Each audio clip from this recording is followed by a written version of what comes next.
کیونکہ مسیح اس ہاتھ کے بنائے ہوئے پاک مکان میں داخل نہیں ہوا جو حقیقی پاک مکان کا نمونہ ہے، بلکہ آسمان ہی میں داخل ہوا تاکہ اب خدا کے روبرو ہماری خاطر حاضر ہو۔ خداوند کے زندہ اور پاک کلام میں سے عبرانیوں اس کا 9واں باب۔ غرض پہلے عہد میں بھی عبادت کے احکام تھے اور ایسا مقدس جو دنیاوی تھا،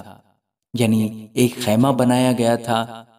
اگلے میں چراغدان اور میز اور نظر کی روٹیاں تھیں اور اسے پاک مکان کہتے ہیں، اور دوسرے پردہ کے پیچھے وہ خیمہ تھا جسے پاک ترین کہتے ہیں، اس میں سونے کا عود سوز اور چاروں طرف سونے سے منڈا ہوا عہد کا صندوق تھا۔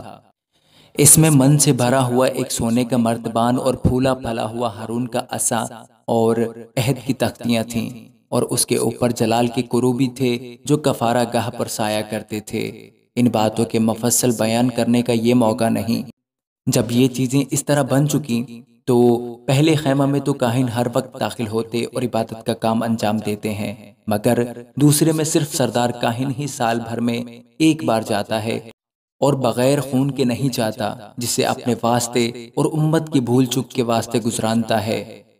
اس سے روح القدس کا یہ اشارہ ہے کہ جب تک پہلا خیمہ کھڑا ہے، پاک مکان کی راہ ظاہر نہیں ہوئی۔ وہ خیمہ موجودہ زمانہ کے لیے ایک مثال ہے، اور اس کے مطابق ایسی نظریں اور قربانیاں گزرانی جاتی تھیں جو عبادت کرنے والے کو دل کے اعتبار سے کامل نہیں کر سکتی، اس لیے کہ وہ صرف کھانے پینے اور طرح طرح کے غسلوں کی بنا پر جسمانی احکام ہیں جو اصلاح کے وقت تک مقرر کیے گئے ہیں۔ لیکن جب مسیح آئندہ کی اچھی چیزوں کا سردار کاہن ہو کر آیا تو اس بزرگ تر اور کامل تر خیمہ کی راہ سے، جو ہاتھوں کا بنا ہوا یعنی اس دنیا کا نہیں، اور بکروں اور بچھڑوں کا خون لے کر نہیں، بلکہ اپنا ہی خون لے کر پاک مکان میں ایک ہی بار داخل ہو گیا اور ابدی خلاصی کرائی۔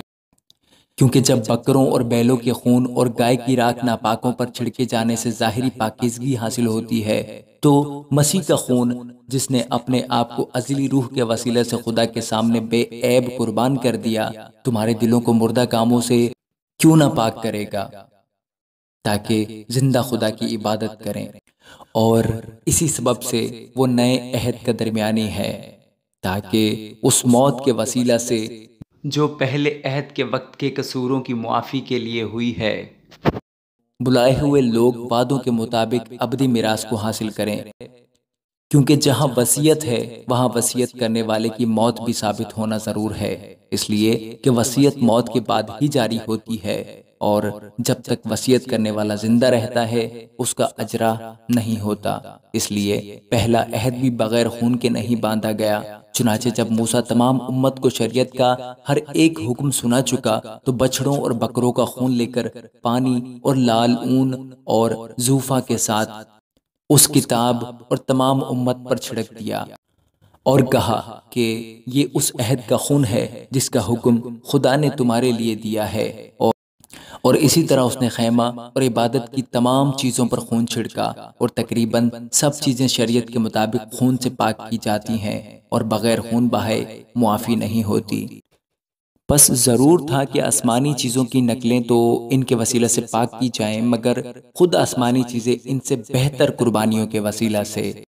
کیونکہ مسیح اس ہاتھ کے بنائے ہوئے پاک مکان میں داخل نہیں ہوا جو حقیقی پاک مکان کا نمونہ ہے، بلکہ آسمان ہی میں داخل ہوا تاکہ اب خدا کے روبرو ہماری خاطر حاضر ہو۔ یہ نہیں کہ وہ اپنے آپ کو بار بار قربان کرے، جس طرح سردار کاہن پاک مکان میں ہر سال دوسرے کا خون لے کر جاتا ہے،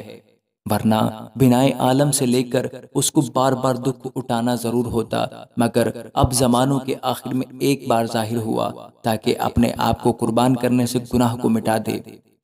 اور جس طرح آدمیوں کے لیے ایک بار مرنا اور اس کے بعد عدالت کا ہونا مقرر ہے، اسی طرح مسیح بھی ایک بار بہت لوگوں کے گناہ اٹھانے کے لیے قربان ہو کر دوسری بار بغیر گناہ کے نجات کے لیے ان کو دکھائی دے گا جو اس کی راہ دیکھتے ہیں۔ آمین۔